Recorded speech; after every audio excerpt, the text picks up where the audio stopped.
If you want to be the top dog in your company, which the owner should always be, you got to be selling more than everybody there, or at least competing with all of them. So, guys, today we got a special guest. I think this is disruptive to the roofing industry. What's going on? There's literally a mastermind out of Atlanta, Georgia. Roofing contractors are growing insane, and they're getting their business growth from a different source, from their supply company. It's crazy.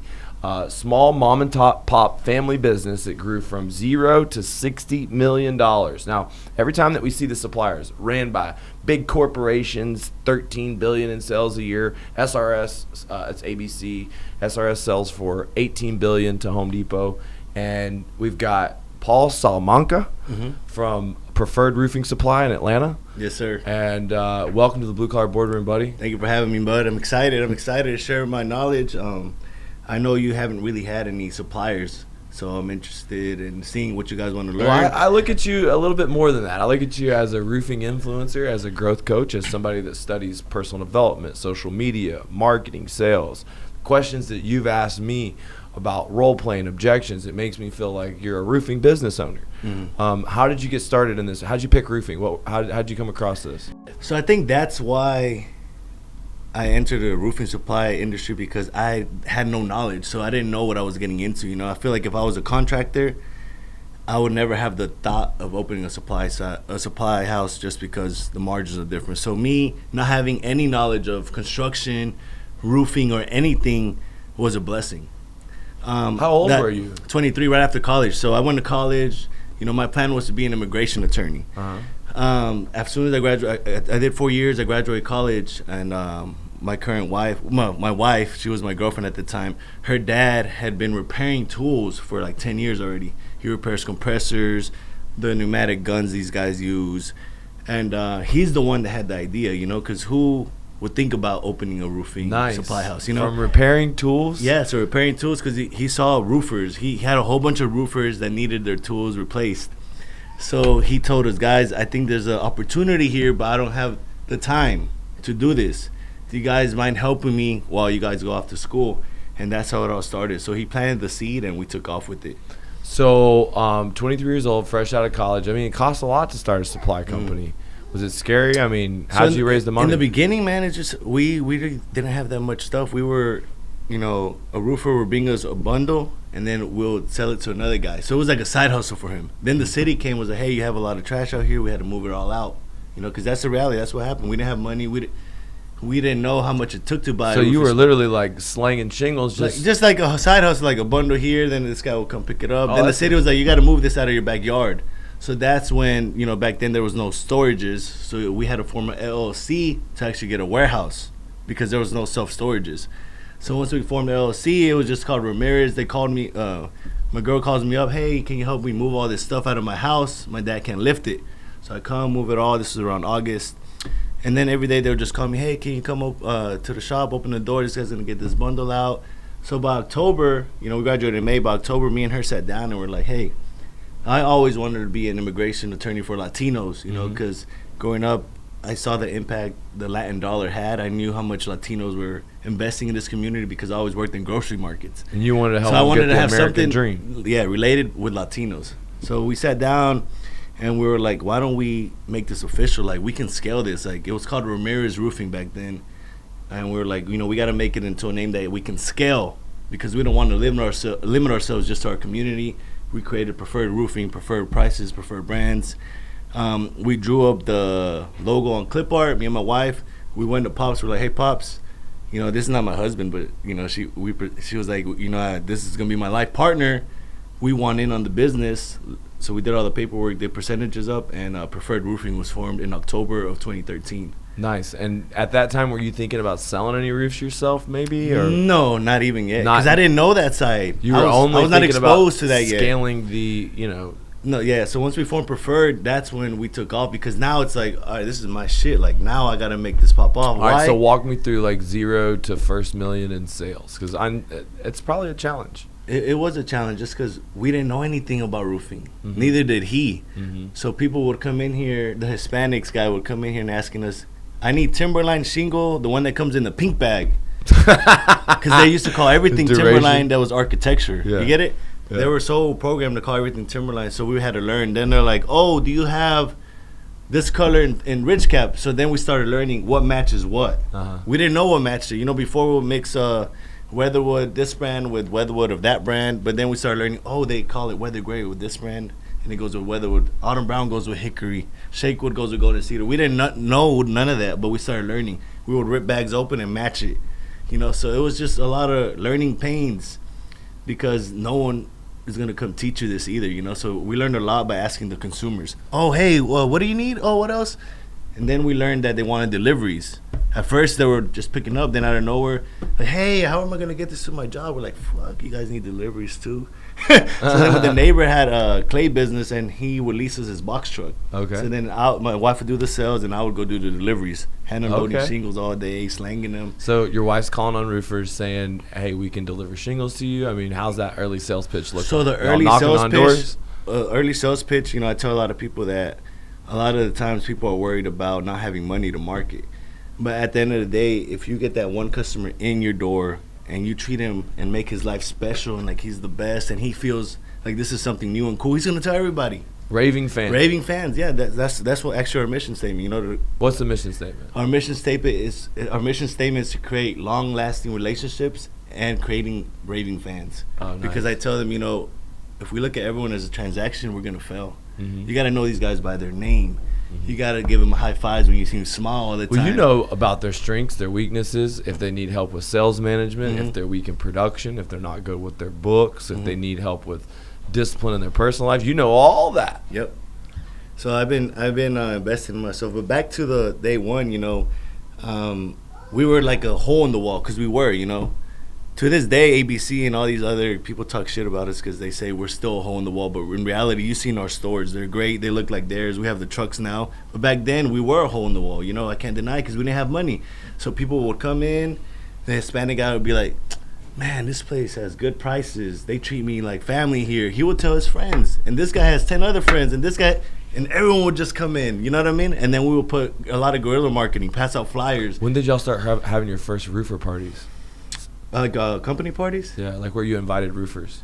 No, man. Roofer parties took a while, probably like year 5, man. Really? Yeah, it takes a lot of money. Even in the beginning, just like eating together, you never. We would eat together, but I mean, you never like got everybody for a siesta.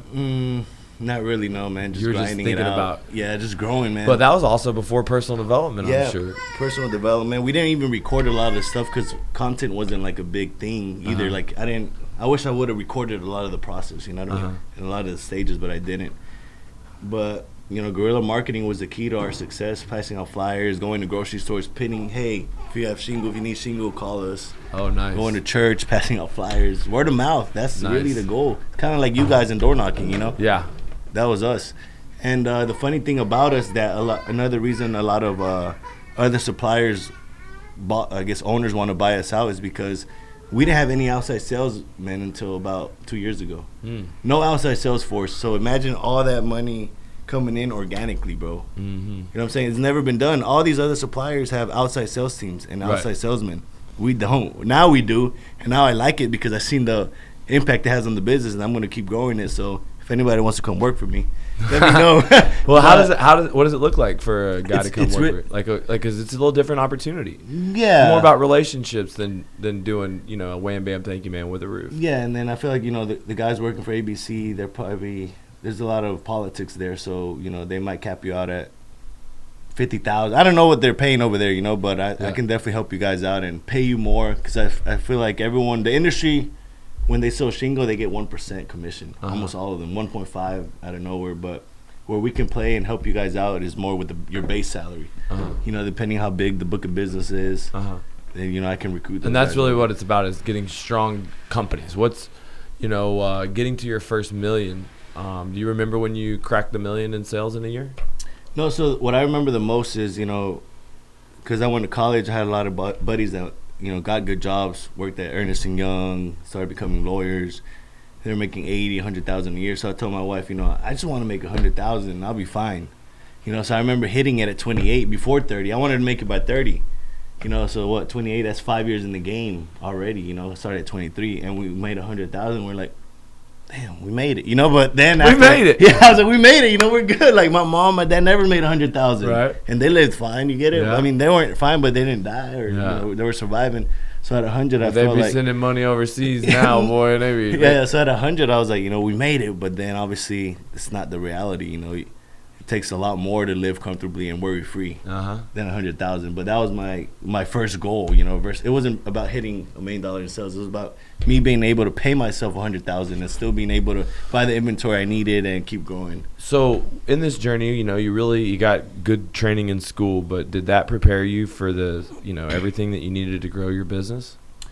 No, man. School really didn't prepare me as far as that. I mean, it obviously helps you with relationships. What helped you?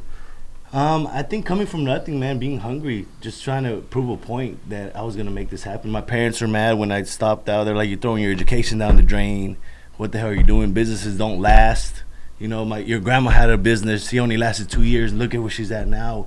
We came here so you can go to school.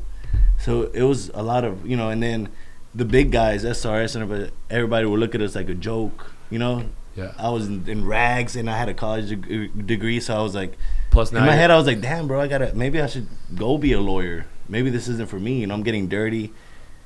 I didn't want to get dirty. That's why I went to school. But I was like, what? wanted to be GQ. I wanted to be GQ. G-Wagon. And the shoes. Yeah, but one day I was like, one day this is going to pay off, And then we were growing, and me and her were just a dynamic duo, man. God put us together. We met each other, and now we have a business, a beautiful son.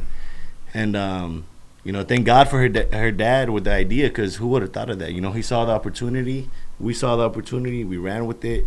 And the hardest part was the growing pains, because we never had someone tell us, you need this big warehouse. You need a forklift. We didn't have a forklift. We had a pallet jack. We had a 5,000 square foot warehouse. That's nothing for a shingle supply. So we moved our first location 3 times just because we kept on going at 5,000 to 15,000, and now we're at 60,000. But imagine moving each time. So that delayed our growth too, because we had to move all that junk 3 times our first location. So now we're at 3 going on 4, and my goal is to get to 10.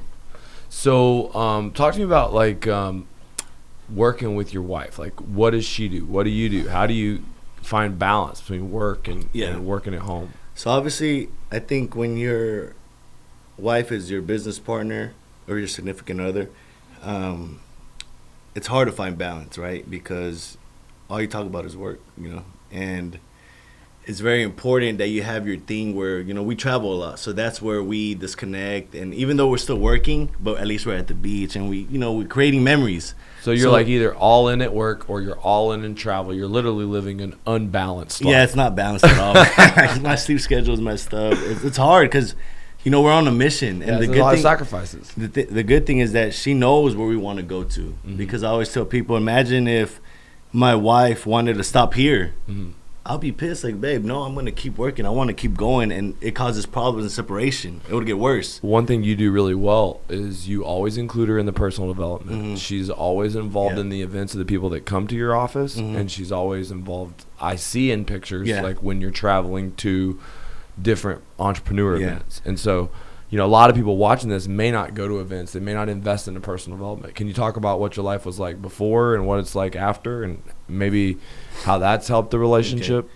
So, I mean, once we hit 30, I quit drinking at 30. So then, I was like, I need to become a better person. I need to become a better leader. I have a little bit more time. I can step away from the business more. I need to invest in myself because it's something I hadn't done. Was there a reason? Did you have like you were pissed off with, my wife said, I'm done with you, boy. No, it's like none of that. I never had a mentor. Okay. You get it? So I never had someone, her dad. Yeah. I learned a lot of personality, how to talk to people, how to move with clients, but that's about it. I couldn't ask him, hey, now that we're at 1 million, what do we do now? Yeah, how do we get to 10? Yeah, he's never done it. Or how do we get to 60? A lot of questions are about personal stuff. Hey, I can't talk to my friends about our issues because they're not living the same life that I'm living. Right. Maybe with you I can because your wife's in your business and you're making millions of dollars. Yeah, when my wife wants to fire somebody that is my best friend or it causes conflict. Yeah, or imagine her telling her, my husband's always talking about work. But, I mean, they're working a 9 to 5, so they can't relate. No. You know what I'm saying? So it's like different. So I was like, we got to get out of this and go meet people where we can grow because we're not growing here. We're staying stagnant. My clients are great. they're growing. You know, now I brought a lot of that into my business, Mm-hmm. so that's why I brought you on, because I like personal development. So I was like, man, it would be badass if I did that for my customers. So that's you know, and that's what I was saying you do differently. Like a lot of these guys have just started to catch on, these other bigger suppliers, and investing into speaking events and entrepreneurs. But you've been sort of holding in your office a mastermind where you have different experts and you all train. You train on sales, you train on business, and it's sort of a community. Because when I showed up there, it's like people who had done it before. They kind of came to the same place. They They became friends. I charge a lot of money for that shit. You be giving it away. You fucking up a game. No, I'm just kidding. So yeah, I like doing that because, you know, a lot of these guys don't know about self-development. They never heard of Grant Cardone probably, or Patrick Bet-David, all these great people. So I'm giving them exposure, because once you're exposed to something, you want more, you know. So now that they have this knowledge that you're providing, or whoever comes in provides, they want more. If they have the right mindset, you know, they're going to want to grow, they're going to want to invest, and it creates something. I'm a industry disruptor now, because I'm doing something different again.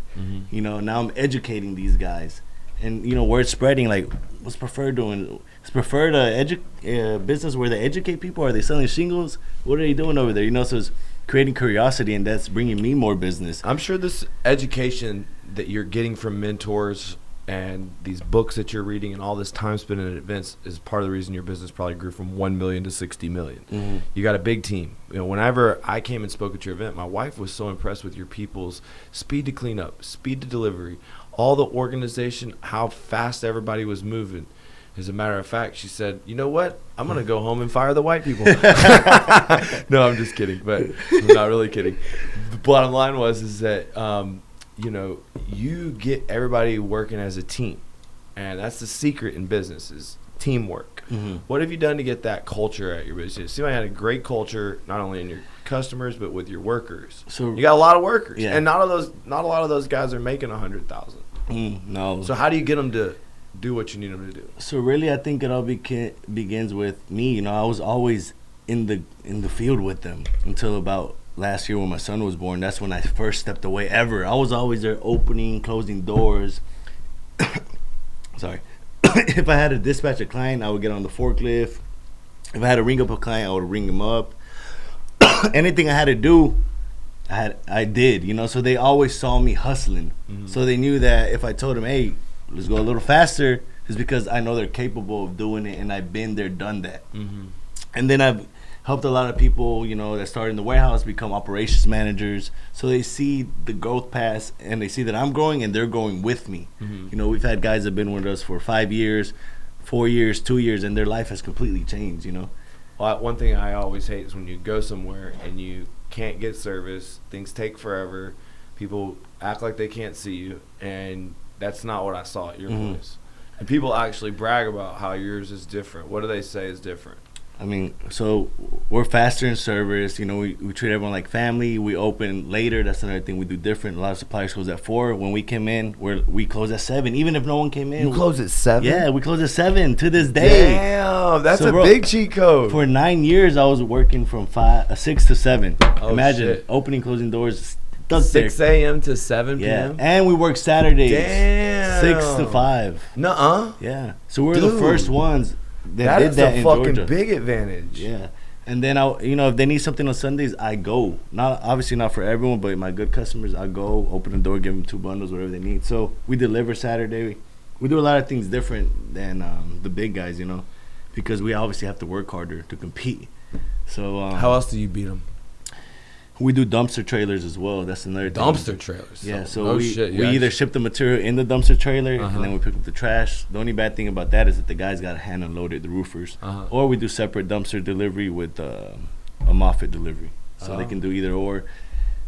We do better prices, man. The big guys, they try to get you on that rebate you guys are getting, but at the end of the day, they're still screwing you. So I can give you, I can give you a better price, and I can still help you with the rebate. What about them shingles from Home Depot at $105 a fucking square? Yeah, Home Depot has good prices. I mean, no, we're getting a price, and sometimes Home Depot is $10-$20 a square cheaper on a fucking ice and water shield roll. Home Depot has been doing good as far as disrupting the market with their prices, but what I tell people is that sometimes I can't compete with Home Depot because Home Depot sells fridges, a whole bunch of other stuff that we don't. So they bring you in hoping that you're going to buy other stuff. You get it? But me, it's like I just have shingles and siding. So I can't really drop my prices always like Home Depot. Plus, but I'm going to provide you a faster service. You have a person to call for problems. You're going to get training. You're going to get a network. You're going to get a community. And you're going to get a coach. I mean, I'm sure, like, if anyone's watching this, what's the biggest place you see roofing salesmen, like the actual salespeople, fail? So, yeah, I just told one of my customers this, that a lot of the times these owners stop selling. You know, what got them to be the owner, they stopped doing that. So you got a guy that's, you know, the owner was selling $2 million. Then he hires somebody. That guy's doing $1 million. Then that guy does $2 million. The owner's not even selling anymore. So that guy in his head knows that you're making big bank and you're just sitting there telling him what to do. So at the end of the day, I think you always have to be improving. You know, if you want to be the top dog in your company, which the owner should always be, you got to be selling more than everybody there, or at least competing with all of them. So here's my take on it. You're right. You got to be in the field. As a matter of fact, I've refocused content on doing more in the field. It's driven more recruits. It's driven more motivation. It's driven, you know, more results at my own company. But it just comes down to the owner doesn't need to sell his own jobs. He can sell and support the jobs for his team. He can knock with his team. His job is to sell people on selling and to show that he's willing to do the supporting role to help the person in their first 5 jobs. I've been doing this for 20 years. And my ability, if you wanted to be in roofing, to take you, put you in my truck, teach you how to pitch a door knocked appointment, and then get 5 contingencies or closed deals within the first 2 or 3 weeks. This is what the job is about. And the owners, what they do is they stop doing that. They stop teaching them. Yeah, they stop teaching. And so they get focused on supplements, production, or their own personal life, or motorcycles, or partying, or some other dumb thing. I mean, the reality is that none of them spend enough time duplicating themselves, investing in. That's the hardest part in any business, duplicating yourself. You know, so how do you do it? How do you do it? That's why I was in my business for so long. Like, I didn't see my branch being able to run at 100% capacity without me. You know, but when I had my son, it helped me step away, and I was forced to give it up. You know, I didn't want to, because I'm a natural hustler, but it was a blessing because now I'm working on the business, have a vision, and I have goals to hit, and I'm going to do it now because I have a good team, you know, and I trust them, and they proved me right. You know, they proved that they can be trusted, and they did the work. And obviously, it's never going to be what I can do. Obviously, it's never going to flow the same way. But hey, if they're doing 70%, 80% of what what I was able to do, then I'm fine with it, because that can, you know. And I'm always worried about people stealing, but at the end of the day, it's going to happen. But at least I can be at home relaxing a little bit, you know what I mean, versus worrying about, hey, is anyone stealing anything? Because it's going to happen, bro. It's hard to control everything. It is. So you just have to stop thinking about all the negative stuff. No, you have to prepare for the worst. Yeah. And then you can't get emotionally upset when you take because, you know, you're always like, oh, what if someone's going to steal because I'm not there? What if someone's not going to do this when I'm not there? You got to tighten up. And you got to just not be so mad that you took the L. Yeah, so it's hard, but, I mean, you got to let go to be able to grow, you know, because you can't be at all places at all times, so you got to duplicate yourself. It's funny, an operations guy would say that the biggest mistake that roofing owners make is they stop selling salespeople, running door to door. In contrary to that, what do the most successful roofers that buy shingles from you do? What's it look like? What are those companies doing in the Atlanta market? What I see, those companies, you know, I've go to their meetings sometimes, and they have good culture. You know, they make the number one salesman, they give him a chair, put a crowd on him, give him breakfast. They shine the success of their company. That, you know, so I think culture is where a lot of these guys lack. They don't know how to build a team. They have 1 guy, 2 guys, that's it. But to build a strong, you know, force of 10 good salesmen is hard. To keep them all is hard. But that's the difference I've seen, you know, a couple of my clients do, that they have a solid foundation, good culture where people want to work there. You know, they shine the success these guys are doing. So, and the leaders are always growing too. So that's what I noticed. The leaders are always growing. They're always involved. They have meetings every week. They're meeting. They're put, you know, the what do you call it? Salesmen are seeing the owners every day if they have to, because they have an office. So it's all about structure and culture. Every time the owner or sales manager is not in the field or they're not available, they call it like an ivory tower or empty suit. And, you know, whenever you don't provide them leads and your business doesn't have that bigger brand and you're out there just going door to door, you know, what happens when Atlanta is sort of a treacherous market where anyone can start their own company? Yeah. And when that happens to an owner, it's sometimes like the worst nightmare. Yeah. So you've seen it happen a lot of times. It happens all the time. When is a good reason when you're the salesman and you have a shitty owner to do it? And then how as an owner do you prevent it? The way I've seen these guys prevent it is by doing non-competes, you know, but then the guys just wait a year or they'll sell under the table for another company. Right. So there's ways around it. You know, non-competes are a way to scare somebody that's scared. So that guy's never going to be a business owner really. But the guys that are risk takers, they're still going to sell under the table or put the LLC under the mom's name and find a way, because that's what entrepreneurs do. They find a way. So those guys are the ones that are really going to succeed. But, you know, as a salesman, I feel like once you learn the ropes, which, you know, once you start hitting like $1 million in sales, I feel like you can fly off on your own, because you know what it takes to get to $1 million in revenue. Yeah, I'll tell people that's the first step of being well, if you get to $1 million, I can say you can go on your own, you know, because maybe your first year you're going to do 400, but you know what it takes to get to $1 million. Right. 400 maybe because you have to pay for inventory, you're trying to grow your team, you're maybe a little slower, but you can ramp it back up. And so how would a business owner retain $1 million producer? I think profit sharing, because, you know, there's big margins in roofing contracting. So I think if you're transparent with your numbers and you're like, look, I'm making this, you go focus on selling, I'll work on operating the business, you're going to do just fine. I'll give you a little, you know, something extra, like 60 maybe. Hey, you keep 60, I keep 40. You keep selling, you have nothing to worry about, lawsuits, not collecting checks. I'm going to take care of you. You just focus on selling because that's what you're good at. You know what I mean? So you got to give them a little more, and they're still going to give you a lot of money. But yeah, I think it's all relevant. I've been doing it for 20 years. Yeah. And so the warranties, having the real insurance. You don't have to have real insurance there, and no one does, as a matter of fact. Yeah, in Georgia, anyone can do it. And you know what's really crazy about the immigration in our culture? And this is what's very honorable. Yeah. People that get hurt, they just find it. They get off the job site. They run. They don't. And this is like for the years, 20 years, I really didn't have a problem. But once you start doing 3,000 roofs a year, people get hurt. Yeah, and then they follow you to the hospital. Somebody almost dies. You know, situations happen. Eventually, it catches up to you. And you know, I never forget about this buddy. This insurance agent told me about that.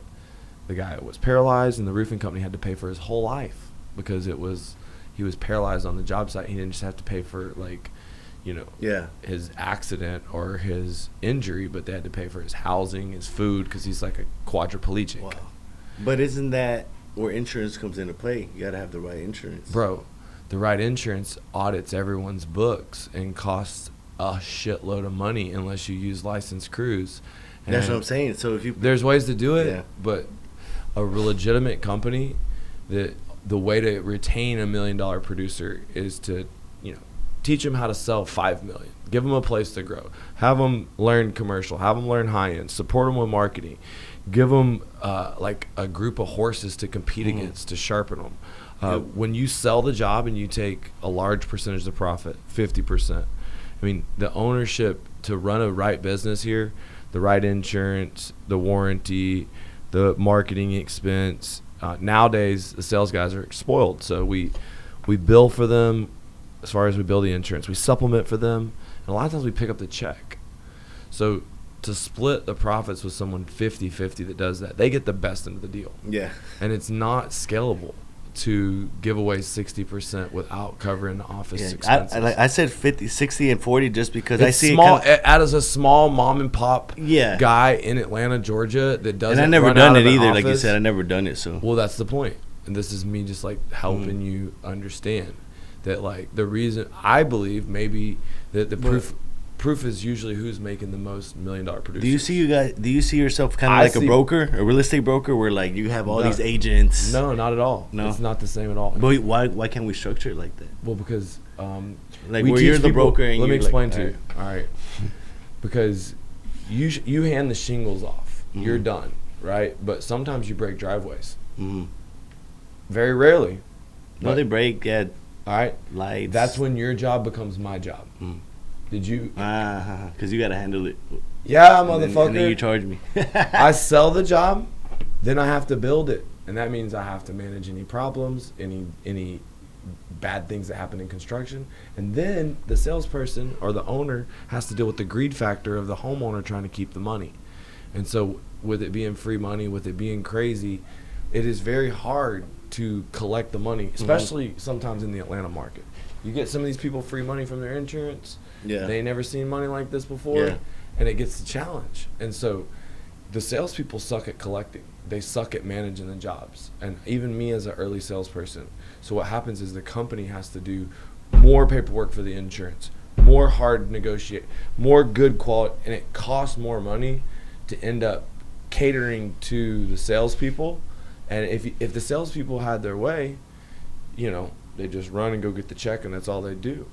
And the reality is that this is it's just harder than you think to retain people is hard. Well, to run a roofing company where you install the roofs, where you're responsible for the people's lives that are on your roof. Like, if someone dies, it's my fault. If the roof floods, it's my fault. Do you see what I'm saying? Yeah. So not only could I make money, but I could lose a lot of money. And every roof is a liability. And so that's where it's like, okay, there's a lot of hidden profit in roofing. Yeah.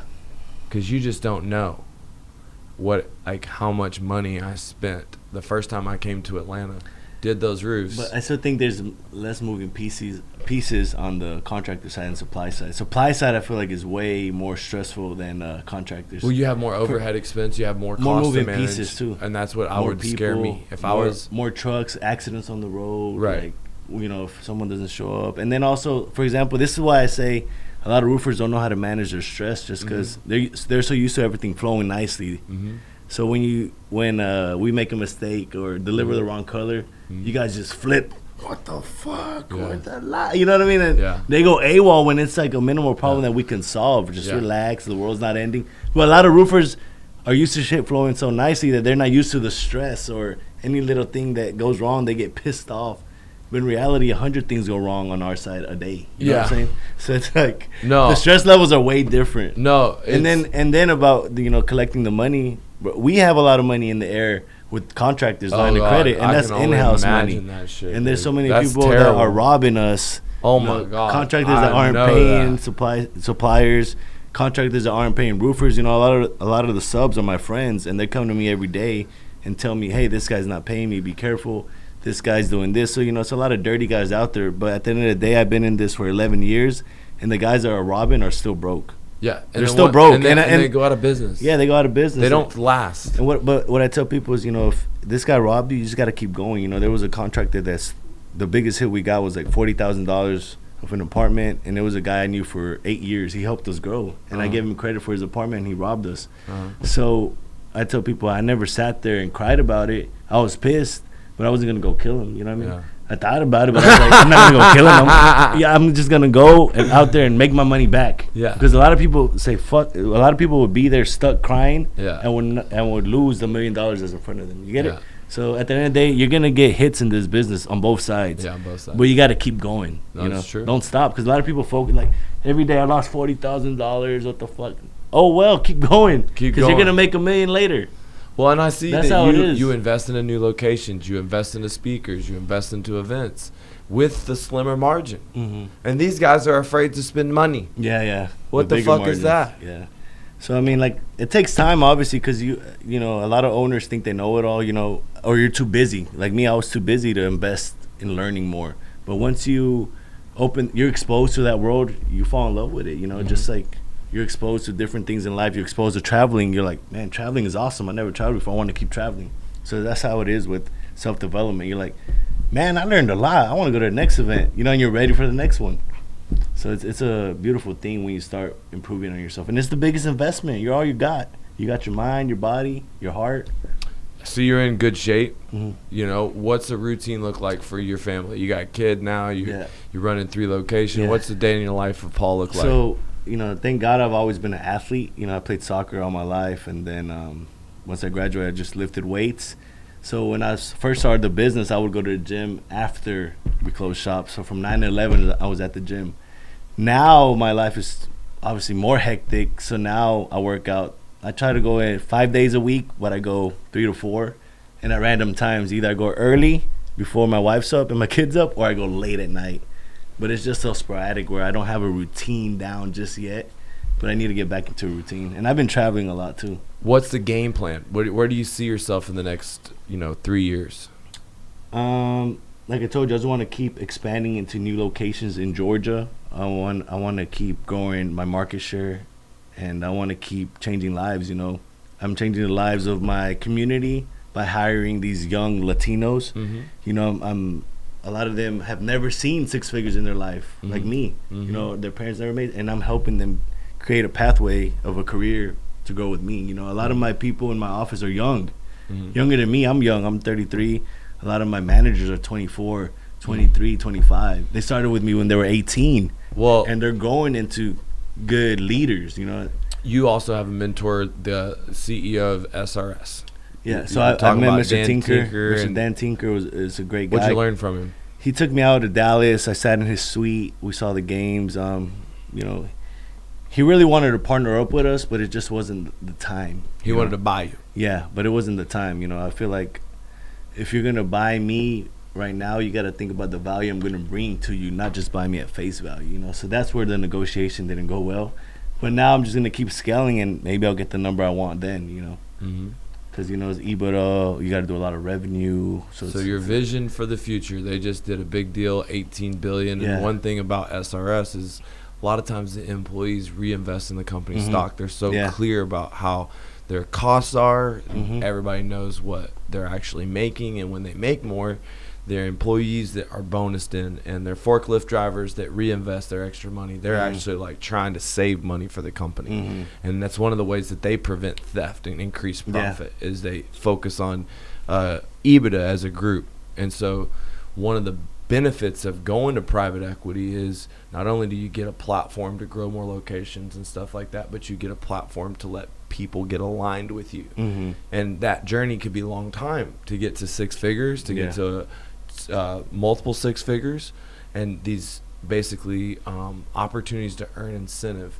That's one of the benefits of growing your company, getting to a point, and then saying, okay, at this point, I'm going to take a banker's partnership to help me get to the next level. Mm. And I mean, where do you see, this impact or this community of roofing and Latinos? Where do you see that in the next 3 to 5? What are you more driven by? Building a bigger community for Latinos or building a company worth billions? Both. I think both go hand in hand, because the more I succeed, the more people are going to see like, yo, I want to be part of that. I want to be part of the winning team. I know that it's possible for me to be a millionaire now, in roofing, whether they want to be my customer or not. They're going to see that I made it happen, and I'm an immigrant. I look like them, and I'm popping off, and they can pop off too. And the construction side has definitely flipped. When I started, my customers were all subs. They were all subs. Now, a lot of kids like me, my age, are contractors now. Yeah, I can see this shift myself. Yeah, like you spoke. They're all contractors, so it's shifting quick. Latin salespeople, sales females. Yep, a bunch lot of strong female hustlers salespeople out there. They know how to speak. They know how to sell. So it's changing a lot. So I feel like in the next 10 years, even more Latinos are going to be into this, because Latinos are big on the ripple effect. One person does it, just like supply side. I was the first Hispanic in Georgia to do it. Now there's a lot of little ones doing supply, right? So one contractor's Hispanic, everyone's gonna be like, yo, what's he doing? How's he have all that money? Why does he have a nice truck? Now they're all getting into roofing. Well, I go to the club, they're all roofers. If you're buying a roof from a white guy, or if you're buying a roof from a Latino, if I'm the Latino, I'm gonna say, dude, why are you gonna pay the white guy? He's definitely 15 to 20% more than me. Come straight to the source, okay? Yeah. You don't have to pay the fucking extra markup and middleman. And I have my own crews. Everything is in-house, and you're going to save. And even when I talk about a good marketing pitch, people think 15% is like the perfect number of savings. I don't know if you know. Geico, runs these ads, 15% price value guarantee. That shit works. You should try it. You could run ads to retarget people who are watching your shit and just tell them, all orders over $20,000 roofs, 15% price value guarantee.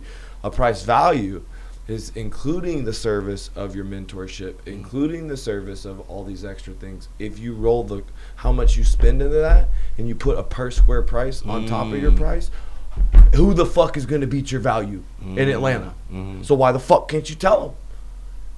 Any roof 20,000 or over, I got a 15% price value guarantee. Come and see me. And so one thing that you're doing is you're doing organic content well, but you're not retargeting that with an offer. You're not doing any paid ads. And I think that naturally you've learned a lot in personal development, and you should be a coach. You should teach operations, you should teach management. Your wife should teach people on how to hold them accountable. These guys need the basics of business. Y'all do the basics of business better than any other fucking roofer. You know your numbers, you know your profit, you know your balance sheets. You got to know all these fucking things these roofers have no clue about. And so I really believe if I made you an ambassador for the Latin community within Skydiamonds, that even though you're not in roofing sales, bro, you have enough back end on the operations side. And, I'd like to teach you more. And I know you've learned a lot from the speakers that come through. You watch a lot of the content. The idea I want, the ripple effect from this to be is when I speak to a lot of Latin people about coaching, there's a higher probability they're not going to be coachable, that they're scared of investing into money, that they're going to have a little bit of machismo. Now the roofers, all of them do, but it's even harder when you started off on the roof and you worked with your hands and you come from a place where you were poor to spend. I mean, have you ever spent 6 figures on personal development in a year? I mean, probably now. No, you do, dog. Come on. I know you do. I've seen all the shit you're buying. The $100 million mastermind is expensive. That's the most expensive one ever. I joined it. So this is my first year. That's the most expensive one ever. When's the next event for that one? May. Is it here in Miami? Yeah. Yeah, I want to go to that. They're going to do an Aspire tour. So that's the most expensive mastermind ever. But hey, what you need is exposure. At an early age, I was exposed to what rich looked like, because I had an uncle that made it. And I was like, this guy has a Benz, this guy dresses nice, he owns a business. So I knew that one day I wanted to do that, But if you're never exposed to stuff, you don't know what's out there.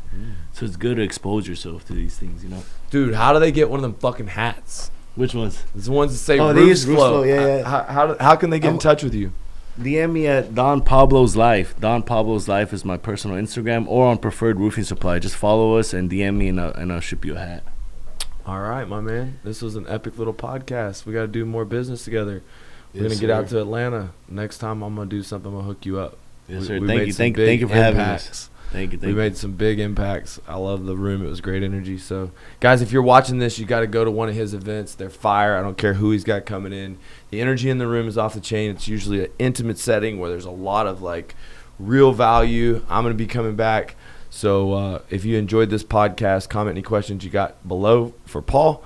Hit him up on Instagram, and appreciate you, bro. Don Pablo's Life, guys. Thank you. All right. Good work, buddy. If you've been enjoying this real roofing sales training, then you'll love our real roofing sales community. I want you to be a part of my door-to-door church. We have 3 calls a week, and this is in the past something that others have paid $60,000 for. And for my YouTube followers, I'm giving away an insane deal, 98% off. You're also going to get access to my entire library of training. My life's work has been teaching people how to sell roofs, make more money, make $1 million in roofing. You don't need startup capital. You don't need to be a business owner. You need to learn how to sell bigger roofs, sell retail roofs, and I'll show you exactly how to do it. We have a retail sales training call, an insurance and door-to-door call, and we'll teach you everything you need to know about getting into commercial sales. That's how you make $1 million in roofing. You hang around winners, and I want to invite you to hang around the top performers in the roofing industry. 3 times a week, we're live on Zoom, we're motivating each other every day in WhatsApp, and we're going to give you an app that you can compete against the nation's top performers and win prizes like Rolex watches. Click the link in the comments to be a part of the disruptive movement that me and Brad Lee are releasing on roofing. Real roofing is a movement. You are not like us. We're hardcore door-to-door, and we're raising the status for the blue-collar entrepreneur. Click the link in the comments if you want to be a part of the movement.